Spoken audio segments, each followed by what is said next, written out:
Muy bien, ya hemos esperado y también se han ido agregando algunos compañeros y compañeras a nuestra sesión. Ya vemos 60 y algo, 66 veo yo en sesión en este momento.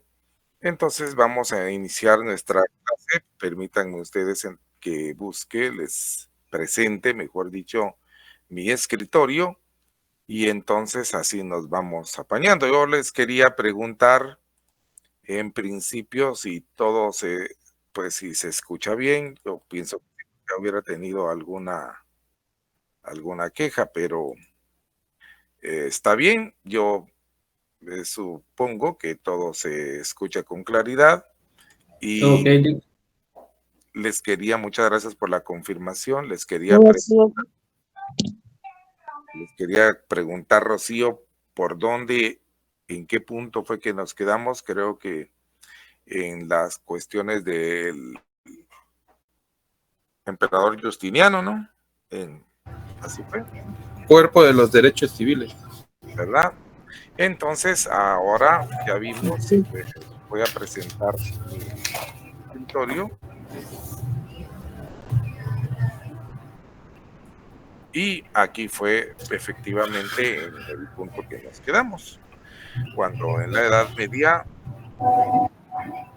nosotros nos damos cuenta que se inicia el estudio del derecho romano con la ciencia de la romanística y que esa ciencia de la romanística está, por cierto, el precursor de la romanística, había quedado darles el nombre, es el gramático, se llama Irnerio.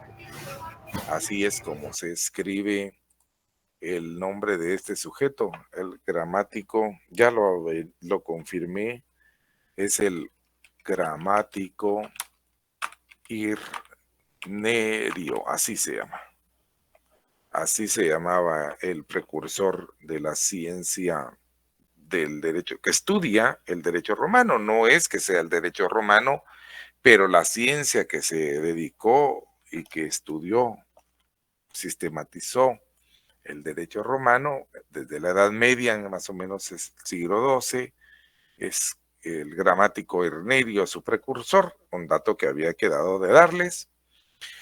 Entonces, en la última sesión de lo que se trató esta clase fue de las fuentes principales.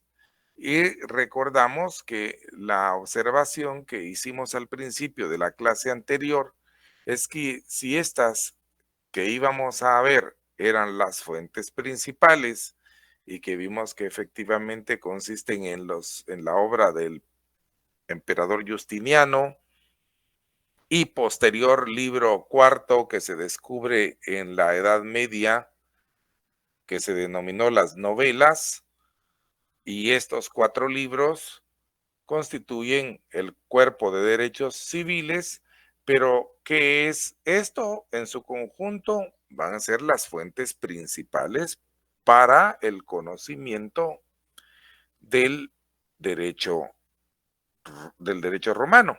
Muy bien, pero no eran las únicas fuentes. En eso me acuerdo yo que hice mucha énfasis.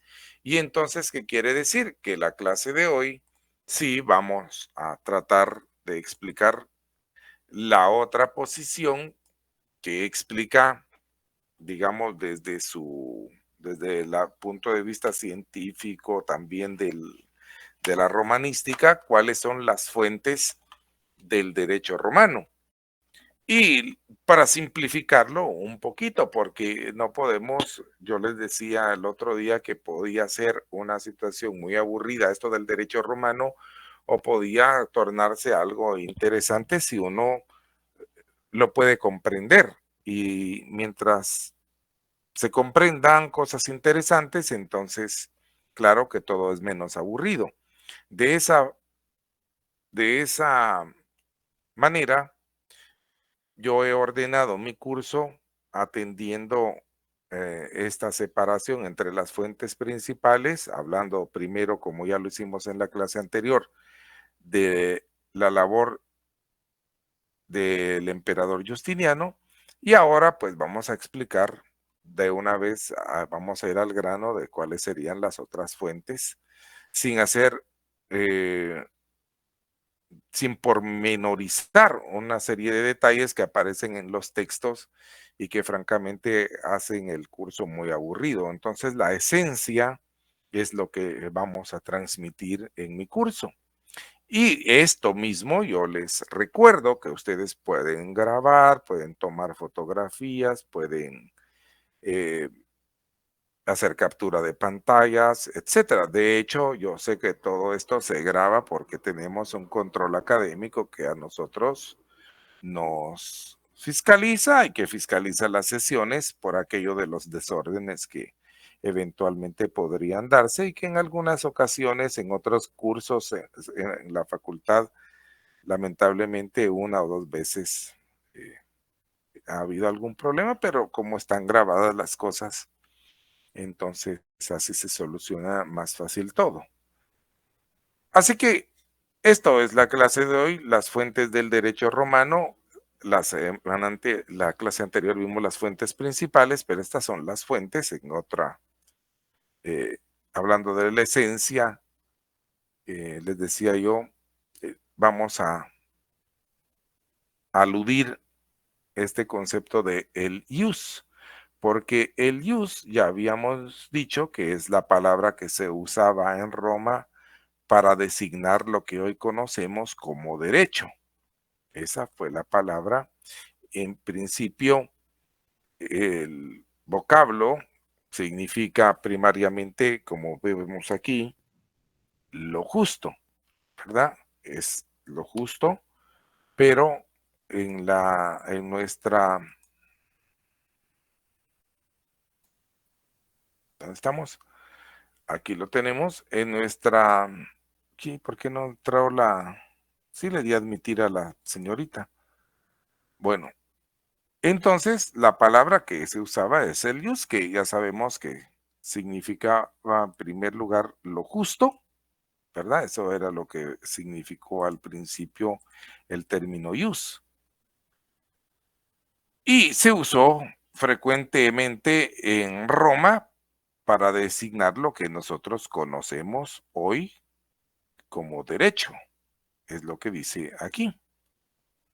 Con el tiempo, ese vocablo ius llegó a significar eh, a tener perdón, a tener una significación tan grande que actualmente es la raíz para las palabras jurídico, jurista y otras cosas, pero al principio solamente fue el ius. Nosotros ya sabemos que el ius, ¿quiénes lo hicieron? Porque lo hemos hablado mucho. En Roma, el ius lo elaboraron los jurisprudentes, fue nuestra primera clase, recuerdo, ¿verdad? Esa fue nuestra primera clase. Los jurisprudentes o los juristas, que van a ser llamados después así, son los encargados de elaborar el ius. Ahora, claro que cuando decimos el ius nos estamos refiriendo a la doctrina racional, que es lo que después se le va a denominar jurisprudencia sencillamente, ¿verdad? Ya vamos avanzando y eso ya lo podemos decir con confianza porque lo hemos explicado en clases anteriores. Así que esto quiere decir que la jurisprudencia elaborada por los jurisprudentes es una fuente del derecho romano.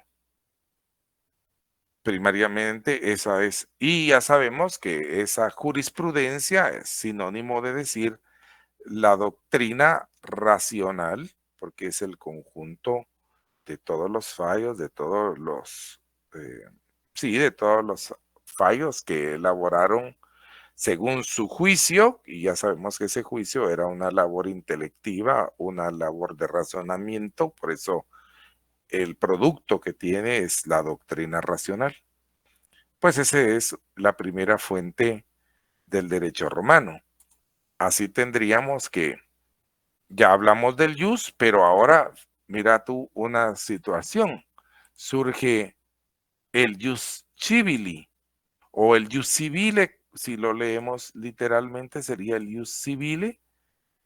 Jus civili lo pronuncian algunos, a nosotros la pronunciación de ese vocablo no nos causa ninguna dificultad porque escribirlo es lo importante y se escribe así, civile, el jus civili o jus civili, como tú quieras decirle, ese va a ser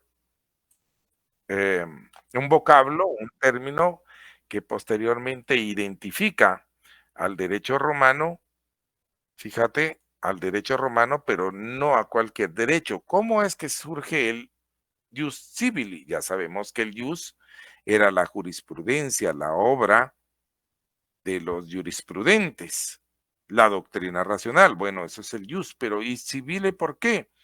Porque el vocablo chives, que ves tú aquí, chives, significa ciudadano, pero como estamos hablando de Roma, evidentemente eran los ciudadanos romanos, eran los chives. El conjunto de chives es el populus, que es el pueblo, pero a nosotros nos interesa el vocablo chives porque de allí se origina que es del ciudadano, del civil, ¿eh? Y entonces el Jus civili va a ser el derecho propio de los ciudadanos romanos. ¿Qué quiero decir yo cuando pronuncio derecho propio de los ciudadanos romanos? Bueno, déjame tú hacer la reflexión muy elemental, pero que sirve para que de repente alguien se ha distraído. Pero la civilización romana, recuerda tú que se da dentro del contexto de el modo de producción esclavista. Por tanto, era una sociedad esclavista, conquistadora, patriarcal y un montón de cosas, pero claro que los ciudadanos romanos eran por sí mismos, por su condición de ciudadanos, eso incorporaba la característica de ser libres, pero el hecho de ser libres es una característica importante, pero habían otras personas, habían otros que también tenían la condición de ser libres, de no ser esclavos, como por ejemplo aquellos esclavistas de otros pueblos que fueron conquistados por los romanos, ¿verdad? Porque los romanos conquistaron otros pueblos. Claro que esclavizaron a otros, pero muchos de los que vivían en esos pueblos conquistados no necesariamente fueron esclavos de Roma, eran esclavistas de sus propios pueblos, porque la dominación romana sí se hizo presente en todos esos pueblos que se anexaron como provincias a Roma, pero era una dominación económica y militar y dejaron funcionar a los pueblos y a sus autoridades y y que vaya, que dictaran justicia según sus normas en esas provincias conquistadas. De tal suerte que los romanos tenían que tener su propio derecho. Y el derecho exclusivo del pueblo romano era el jus, para distinguirlo de otros derechos, porque los va a haber, el derecho de esos otros pueblos, el derecho de esas otras gentes, de esas otras personas, había que diferenciarlo del derecho de los romanos. Entonces, por eso le pusieron el jus, que era la obra, ¿sí? Pero ahora civili, y entonces ya entendemos que ese es el el derecho exclusivo para quién, propio de los ciudadanos, pero ¿quién era ciudadano? Como estamos hablando de Roma, pues los romanos, ¿verdad? Hasta ahí creo que está bien el asunto. claro que también hubo en el propio Estado romano otro tipo de derecho que los romanos, por ser politeístas, siempre tuvieron instituciones ligadas a la religión. Y esas instituciones ligadas con religiones que de dioses que para nosotros ahora sería extraño y no vamos a particularizarlos, pero siempre existió en Roma un derecho que trataba de regular las cuestiones vinculadas con la religión y con los dioses, ¿verdad? Y esta condición es la que dio lugar a que existiera un jus divinum o un derecho divino, un derecho de los dioses, y que imponía ciertos sacramentos y fiestas que no vamos a ocuparnos porque eso era el jus divinum. Nosotros aquí vamos a ver las cuestiones vinculadas con la resolución de los conflictos entre particulares y de ahí surge el jus civile. Por cierto que de ese jus divinum que siempre existió dentro de las autoridades romanas, la noción de estar regulando fiestas y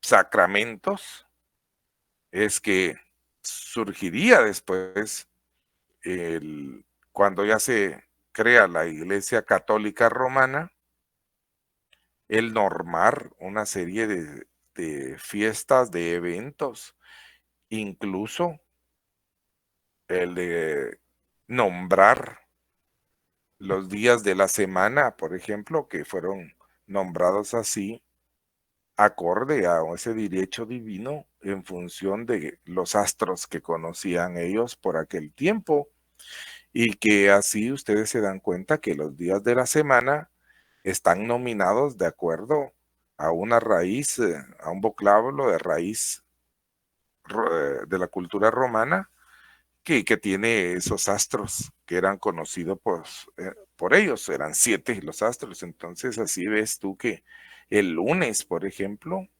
¿por qué le pusieron así? Por la luna. Martes, por el planeta Marte. Miércoles, por Mercurio. Jueves, por Júpiter. Viernes, por Venus. Sábado sería ¿por qué? Por Saturno. Y domingo,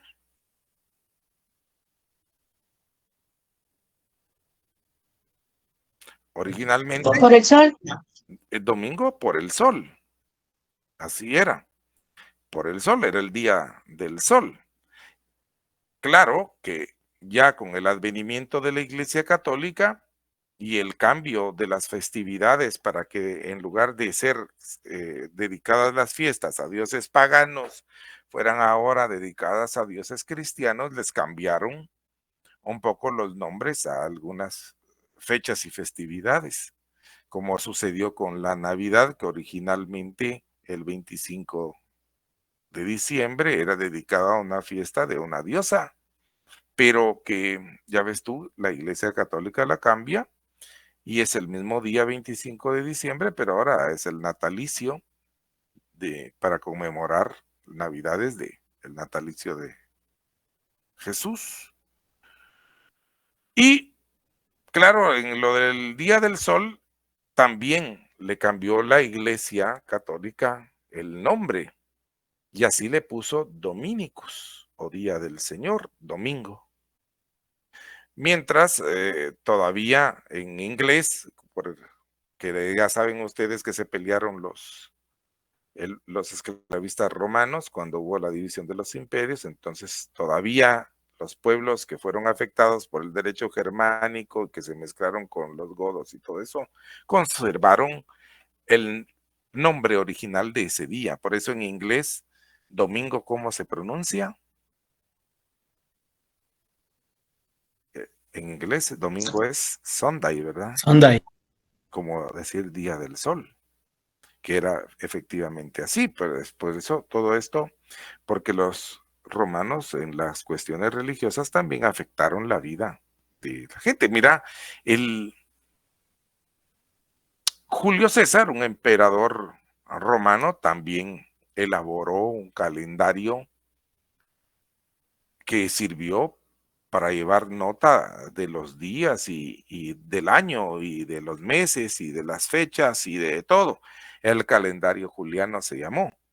Ese calendario juliano estuvo vigente hasta 1500, se me escapa 80 y algo, no, se me escapa ahorita a la memoria la fecha exacta, pero sí sé que fue el Papa Gregorio el que introduce ese nuevo calendario que nosotros ahora utilizamos y se deja de utilizar en 1500 y feria, como te digo, el calendario juliano.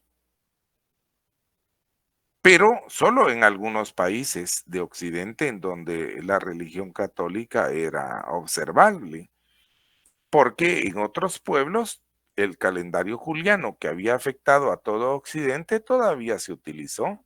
Así, una nota interesante que pueden ustedes corroborar por ahí es que todavía hasta 1917, antes de la Revolución Rusa, algunos pueblos de Rusia todavía utilizaron el calendario juliano.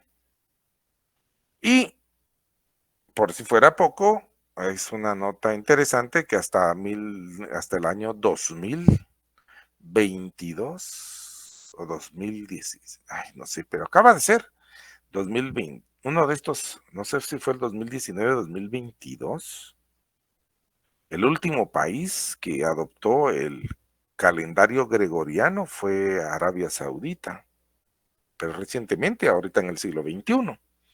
Bueno, pues para decir que sí había una serie de, de qué hacer dentro de los órganos de la sociedad romana que afectaron la vida, ya sea a través de la religión con su derecho divino y, cómo no, después con otras ramas del derecho, pero a nosotros lo que sí nos interesa aquí es aquel derecho con el cual los ciudadanos, los particulares, resolvían sus conflictos. Y estamos hablando en esta clase de las fuentes del derecho romano, que es el que nosotros conocemos como derecho romano, es el derecho civil, precisamente por esta raíz, porque desde entonces no es ninguna genialidad, todos ya pudieron inferir que jus civili, a que te suena derecho civil. Y claro, eso era porque esto va a ser lo que nosotros entendemos por derecho romano y que enseñamos en las universidades de América. Básicamente es el derecho romano clásico, pero le damos derecho romano. El jus civili, entonces, es el propio de los ciudadanos romanos. ¿Qué quiere decir eso? Quiere decir que para solucionar las cuestiones que habían entre romanos se aplicaba el jus civili. A otros pueblos no se les podía aplicar. Es decir, si había algún conflicto que iban a conocer las autoridades encargadas de la jurisdicción romanas y veían que los solicitantes de la acción eran pertenecientes a otros pueblos, pues no le iban a utilizar el jus civil. Ellos no podían ventilar sus asuntos con esa jurisdicción. Entonces aquí ves que ya para el siglo segundo, el jus civili, el de los ciudadanos romanos, es un saber, quiere decir aquí, enteramente secular, quiere decir que ya no se mezcla con ningún otro tipo de derecho con, religioso ni nada, y sirve solamente para solucionar las relaciones de carácter patrimonial, quiere decir que son relaciones de carácter privado, porque patrimonial viene de una institución del derecho civil romano que es el patrimonio, y el patrimonio solo lo podían tener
No te digo. Mira, eso es lo que pasa, que no te digo, hay una cosa que cuando uno está ahí jugando con fuego, a veces se tiene que quemar. Y claro, que esta situación de estar admitiendo y admitiendo manualmente a cada campanita de alguien que solicita entrar, pues a veces me hace fallar, y ya vieron, con las disculpas del caso. Vamos a seguir con nuestra presentación. Por aquí estábamos. Entonces, ya ves, hemos quedado con que el Ius Civili ya es un derecho exclusivo para los ciudadanos romanos. Más adelante, lo que ves aquí en este párrafo, cuando dice que solamente hasta la época clásica tardía, quiere decir que ya está prácticamente iniciado el Imperio Romano, pero todavía hay algunas instituciones en lo político vinculadas con la República, pero ya casi es, hablando de la evolución política de Roma, casi estamos ya durante el Imperio. Y entonces ahí es cuando ya el emperador, ya el príncipe, contrata a juristas y forma nuevos funcionarios para que administren la justicia, porque el emperador se convierte en el número uno, en el titular de la jurisdicción, y él la delega en personas a las que nombra para funciones judiciales. Y entonces ya, que dice aquí, es la explicación de que diga aquí que son asalariados. Pero ¿hasta cuándo? Hasta la época clásica tardía, es casi entrando en el imperio. Deja de existir la jurisprudencia, el jus propio de los jurisprudentes, porque hasta ese momento, hasta la República, los jurisprudentes eran personas particulares sin salario, sin ser funcionarios judiciales, sin ser funcionarios del Estado. Solamente hasta que empieza el imperio y el príncipe les nombra como funcionarios judiciales, es que desaparece la jurisprudencia independiente y desaparecen los jurisprudentes para siempre. Y desde ahí empieza el conocimiento de las causas, de las acciones, por funcionarios que después se van a denominar jueces, y que van a ser los que efectivamente ya tengan toda la jurisdicción delegada por el príncipe, como te repito, para poder solucionar los conflictos. Desde entonces ya toma forma esta, este, como esta doctrina, este método, esta forma de operar de la justicia en Occidente.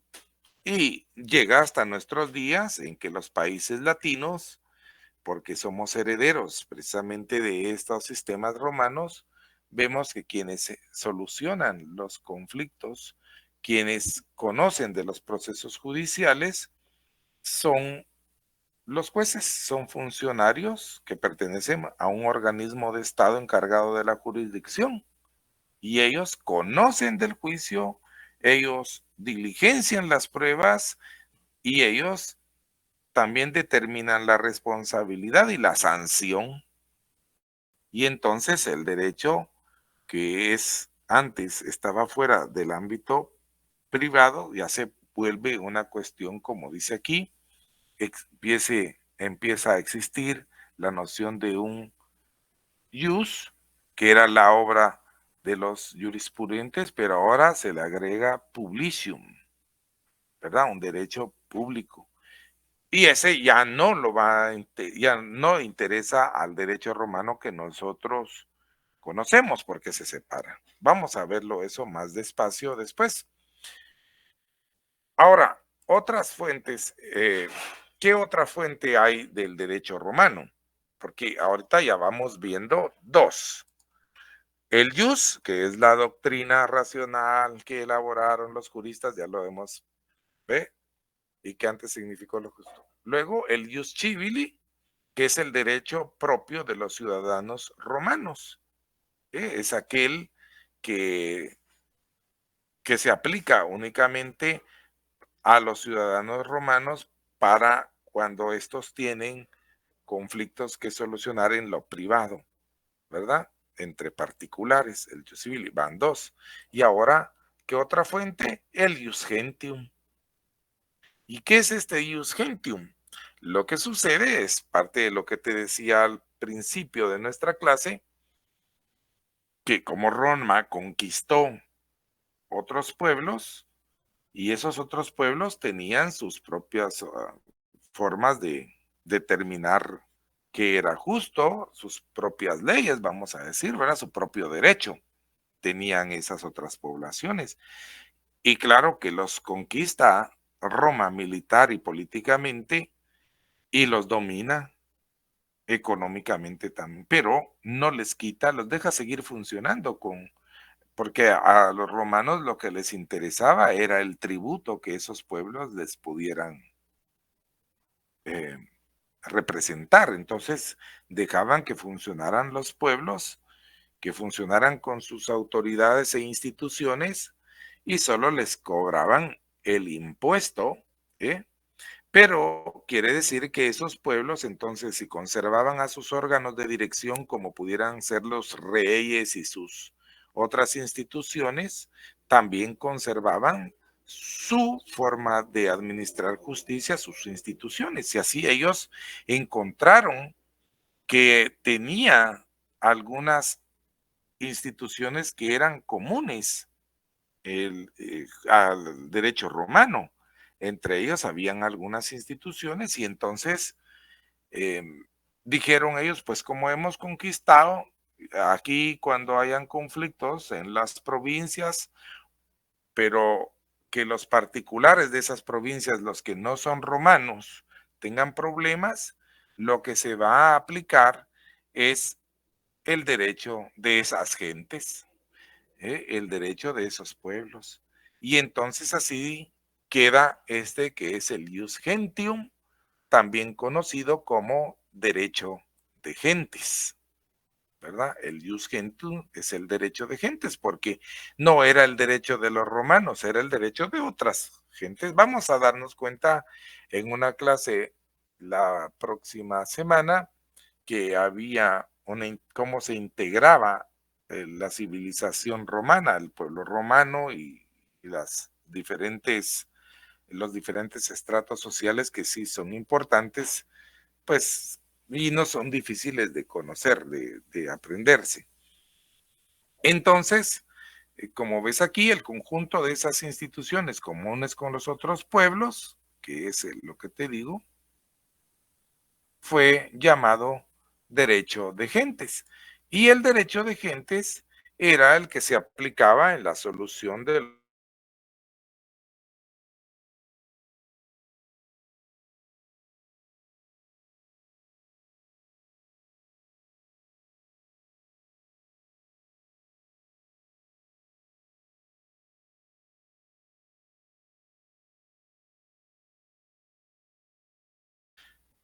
Eso es principalmente. Y sabemos que este ius se denomina civili porque es propio de los ciudadanos romanos. Muy bien. ¿Quiénes lo produjeron? Los juristas o jurisprudentes. Pero fíjate que, claro, la fuente del ius, por lo ya dicho, es la principal, es la labor de la jurisprudencia, de los jurisprudentes. Pero pasa que no solamente de eso va a surgir la riqueza del derecho romano, sino que este se produce también, ¿por qué? Porque el ius civili tiene estas otras fuentes.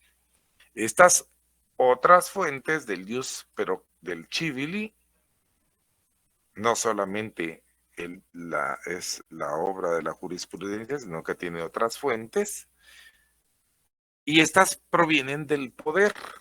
¿Del poder de quiénes? Del poder de una organización que existía en Roma que se denominó comicios. ¿eh? El Ius Civili también tiene como fuente el poder de la obra de los magistrados, y el Ius Civili también tiene como fuente el poder de las leyes emitidas por el príncipe.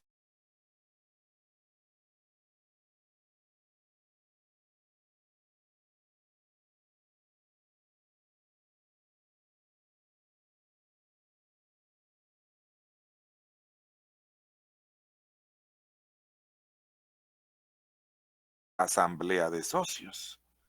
Quiere decir que es cuando los socios se reúnen para tomar decisiones. Se llaman asambleas. Pasa con las sociedades civiles. Cuando pasaba en Grecia antigua también, ¿se acuerdan los que Grecia fue muy famosa porque a ellos se les atribuye la invención de las instituciones políticas como la democracia, y que evolucionó precisamente a partir de las asambleas del pueblo, en que por aclamación de las mayorías se tomaban decisiones? Pues aquí en Roma también tenían ese método los ciudadanos romanos de reunirse para conocer y para tomar decisiones.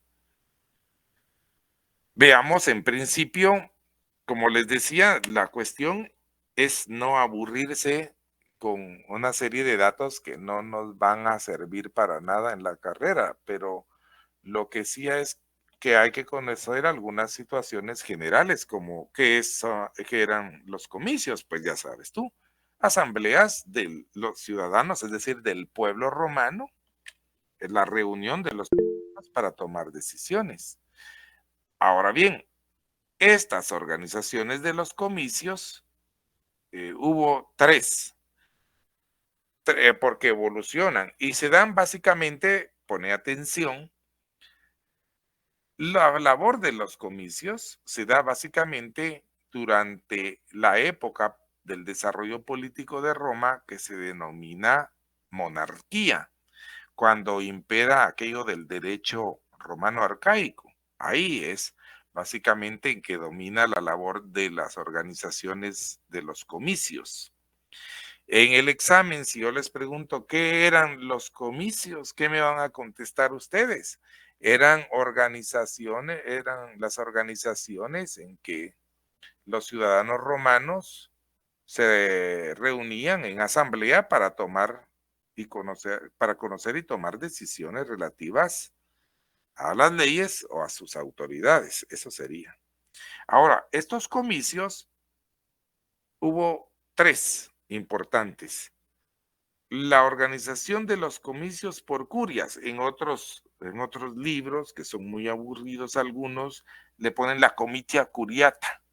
Y hacen un montón de, como que a nosotros nos interesara mucho conocer esas organizaciones primitivas. Nos interesa saber que las hubo y que su objeto era en asamblea tomar decisiones, básicamente para nombrar magistrados, que es decir, nombrar autoridades, y la otra labor fundamental de los comicios era aprobar o rechazar leyes que eran propuestas precisamente por los magistrados. Es decir, que los magistrados sometían al conocimiento de la organización de ciudadanos que se reunían en asamblea tal o cual ley. Y esta organización, este conjunto de ciudadanos en asamblea, es decir, estos comicios, lo que hacían era aprobar o rechazar esas leyes. Esas fueron sus funciones. Hubo tres tipos de comicios según la evolución de Roma. Así tenemos en principio los comicios que fueron denominados por curias, porque las curias era una división de los comicios. Hubo al principio, como lo ves tú aquí abajo, que todos los ciudadanos, te voy a poner aquí mejor, para que se vea mejor, todos los ciudadanos se encontraban reunidos en tres tribus, ¿eh? Tres tribus. Y estas tribus, pues aquí están los nombres, pero no nos interesan ni para examen ni para nada. Esas tres tribus se componían cada una de 10 grupos. Entonces, a cada uno de esos grupos se le denominó curia. Y entonces habían 30 curias. Bueno, pero no me importa ni que sepas tú que eran 10 grupos, ni que eran 3 tribus, ni nada. Lo que me interesa es que sepas que hubo comicios y que por curias, porque eran esos grupos. Bueno, esos fueron los primeros tipos de comicios. Luego hubo comicios por tribus. ¿Por qué? Porque había crecido tanto, iba creciendo demográficamente, es decir, la población se reproducía, iba creciendo más el Estado romano, además por las anexiones y tal, y se iban los ciudadanos también muy lejos, entonces también con el crecimiento geográfico del Estado romano por las conquistas y porque migraban los ciudadanos hacia las provincias conquistadas, pues hubo necesidad de que los comicios se organizaran ya no por curias, sino por tribus. Y entonces a las tribus que se quedaron en la ciudad de Roma les llamaron tribus urbanas. ¿Por qué urbanas? Desde ahí viene aquello, fíjate, los romanos fueron los que introdujeron eso, de denominar a lo que se encuentra dentro de la ciudad como cosa urbana. A nosotros nos es familiar eso, los notarios, porque cuando mandamos al registro de la propiedad dice finca urbana, son las fincas que están ubicadas en la ciudad. Mientras que si se utiliza finca rústica, se refiere a una finca, a un terreno que está ubicado fuera de la ciudad. Pues aquí pasó algo como eso, habían tribus que estaban dentro de Roma, eran tribus urbanas, y habían otras tribus que eran 31 tribus que estaban fuera de la ciudad de Roma, se llamaron tribus rústicas. Total que de eso yo no les voy a preguntar nada en los exámenes. Sí, les voy a preguntar qué tipos de comicios existieron. Ya vimos que comicios por curias, los más antiguos, luego los comicios por tribus, al evolucionar, y luego los comicios por centurias.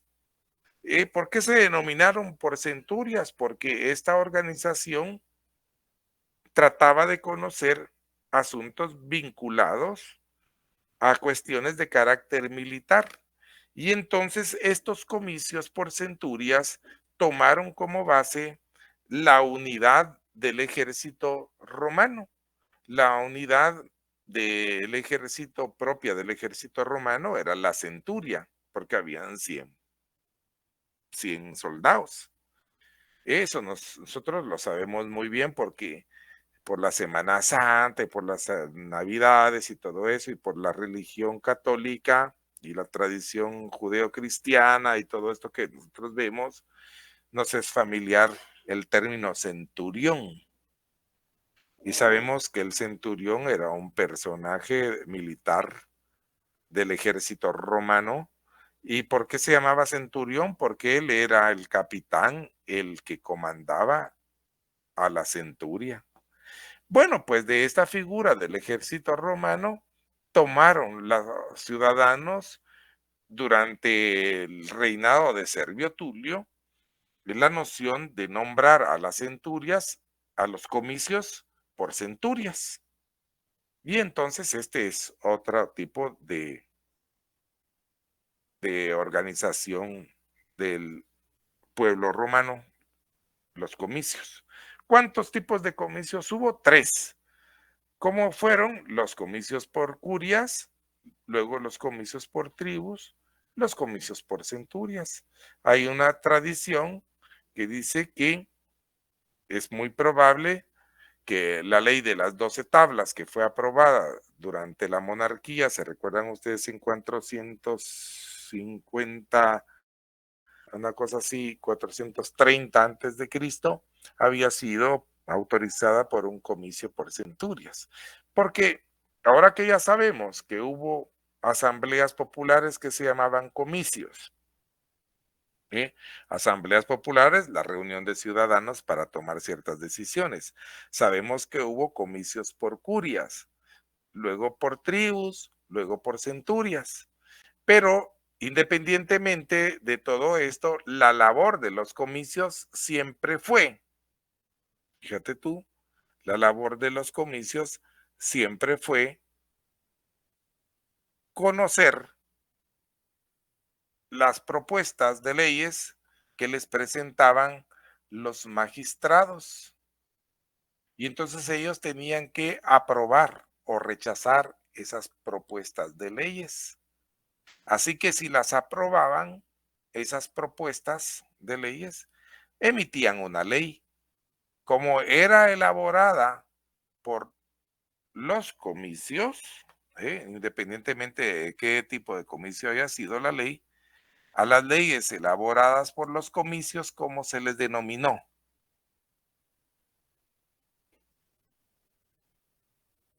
Se les denominó leyes comiciales. Y entonces esta es una fuente ¿de quién? Del derecho civil. ¿Sí? Porque el jus civili ya sabemos que tuvo como una fuente el jus de los jurisprudentes, pero tiene otras fuentes, es lo que estamos viendo, que provienen del poder, de la potestad de los comicios.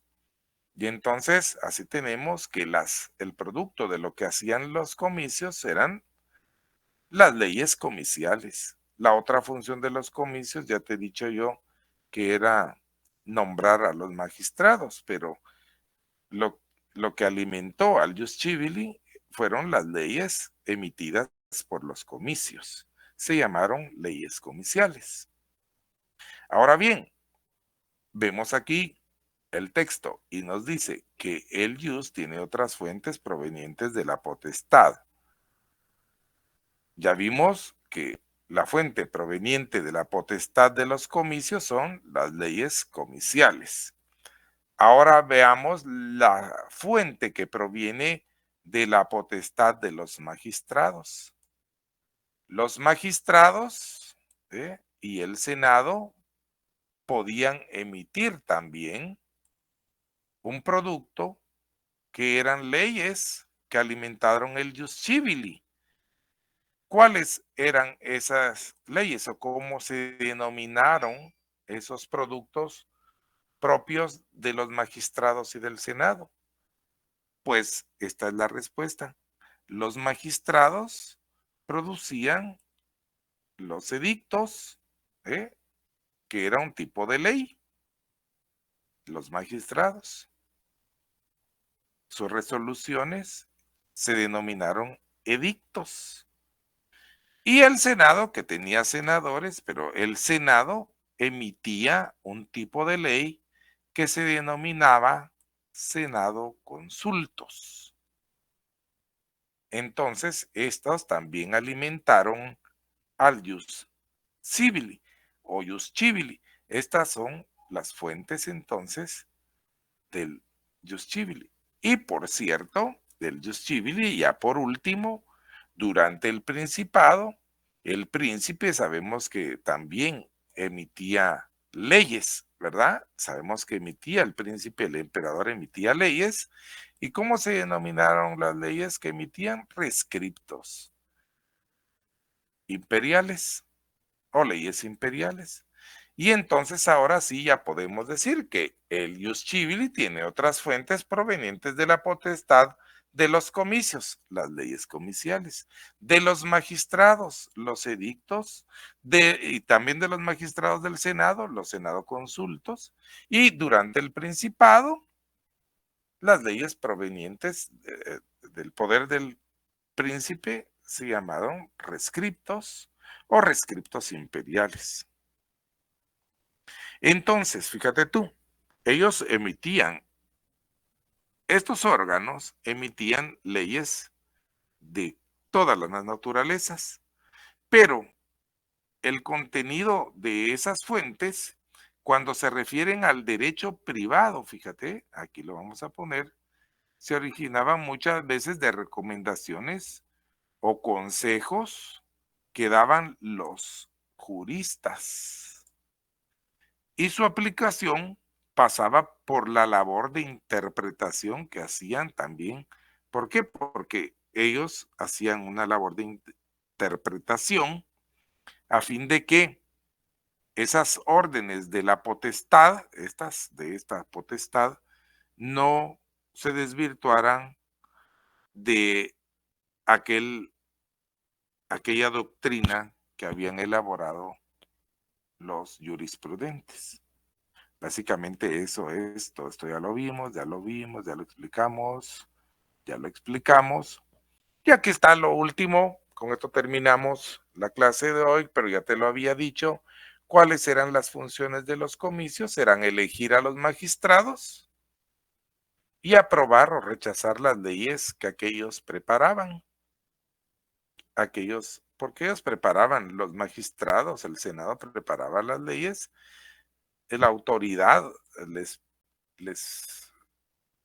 preparaba leyes y entonces los comicios lo que tenían que hacer era aprobar o rechazar esas leyes. También elegir a los magistrados, pero lo que nos interesa y que es lo que alimenta el Ius Civili son las leyes que aprobaban, ¿verdad? Entonces, fíjate que hay una situación interesante aquí por una pregunta de examen que ustedes pueden poner la anotación. Es esto. Fíjate, esto lo vas a ver la gente que recibe la clase, otra gente que solo a control remoto, no, seguramente. Pero, ¿podían los comicios, fíjate, si los comicios, dentro de sus funciones en la época republicana, podían modificar las leyes que les preparaban o les proponían los magistrados? ¿Qué dicen ustedes? Sí. No,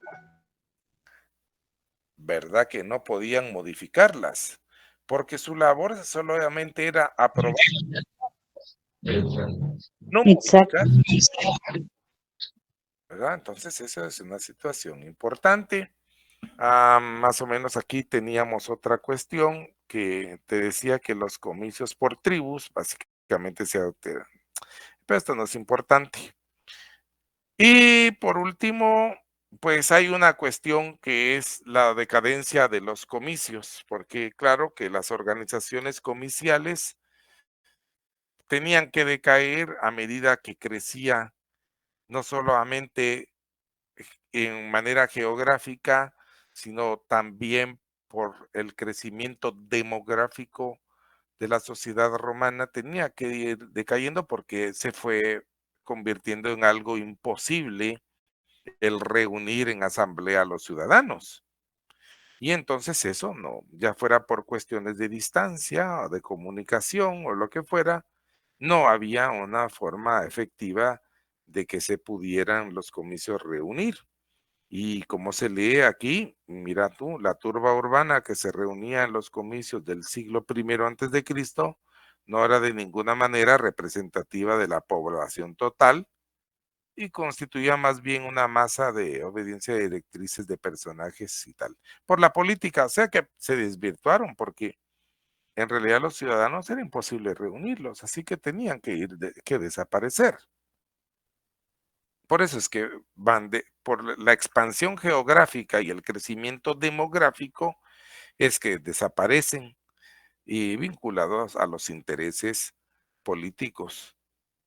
Así que sí hubo una cosa que vamos a explicar, con esto sí ya por Dios que termino, que era lo vinculado a los plebeyos, porque ya sabemos que Roma eh,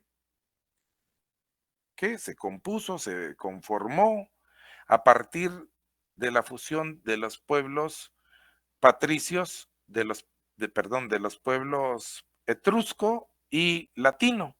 Y estos dieron lugar a que se conformara una clase denominada patricios y otra que eran los plebeyos. Los plebeyos eran los descendientes de los latinos y los patricios los descendientes de los etruscos. Al principio hubo mucho marrón entre estos, como se ve aquí, entre patricios y plebeyos. Y bueno, aunque habían superado algunas de las prohibiciones que tenían, todavía hubo durante la República situaciones en que los plebeyos, es decir, los descendientes de los latinos, eran marginados, de tal suerte que en los comicios, en esas organizaciones comiciales, siempre quedaban al margen.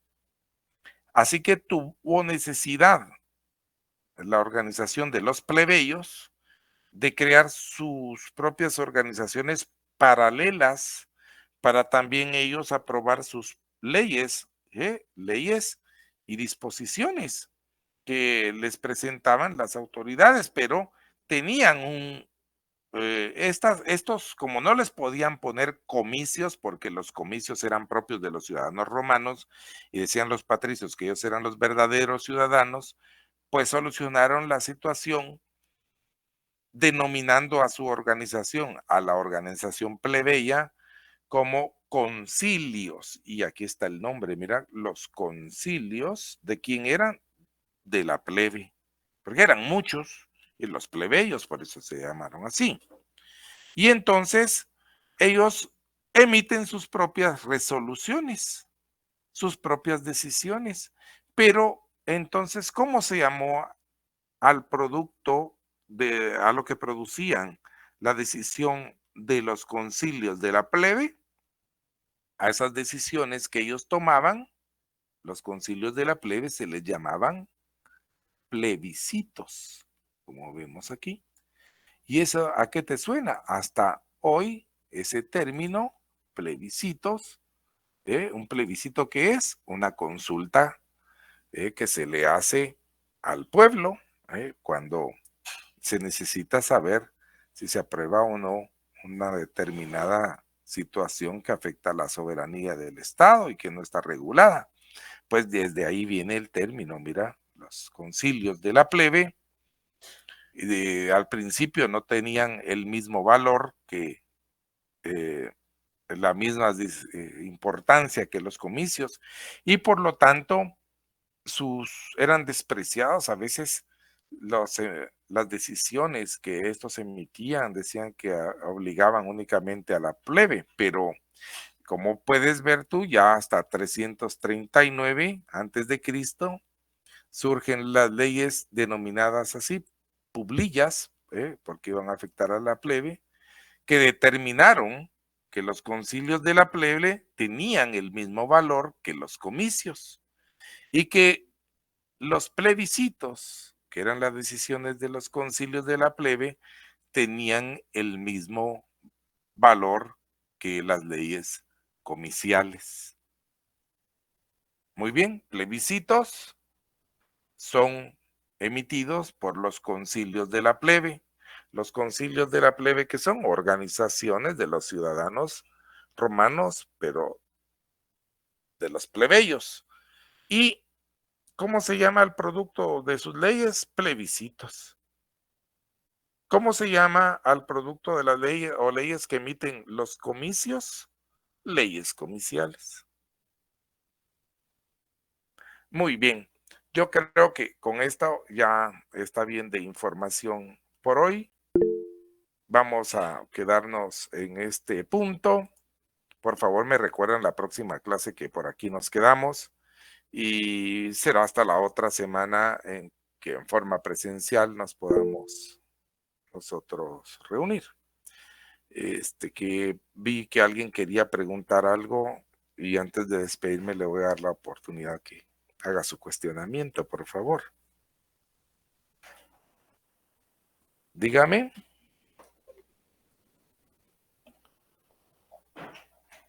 ¿Alguien quería preguntar algo? Si no, aquí nos quedamos. Es don Alfonso, por favor. Lick, perdone, fíjese que en todo lo que usted explicó, pues yo saqué una conclusión que si se podría decir que hubo un tipo de democracia en la transición de todo eso por participar de los ciudadanos. Sí, ellos Pongámosle así. tenían una cuestión. Recuerden ustedes que la democracia en realidad, aunque todos sabemos que la democracia fundamentalmente es una forma de gobierno que fue creada para una sociedad homogénea, porque efectivamente la democracia que surge en Grecia también se da dentro del contexto de el esclavismo y se da ese concepto de democracia para una sociedad homogénea porque no es general, sino que solamente para unos cuantos que tenían ciertas características y que se podían dar el lujo de organizarse y por aclamación y decisión de las mayorías ser representados y todo eso. Era una democracia directa, homogénea, porque solo afectaba a los que se consideraban ciudadanos, a una élite, a los que dominaban, que era una clase, y esa sociedad que era también era directa porque pues no necesitaba de representantes, fue una noción que también recogió el derecho, la sociedad romana, era básicamente el mismo desarrollo, pues eran casi vecinos esos pueblos. Así que se conocían ya para cuando se da la sociedad romana, ya existían las nociones que habían venido desde Grecia, ya habían vivido Aristóteles y todos esos que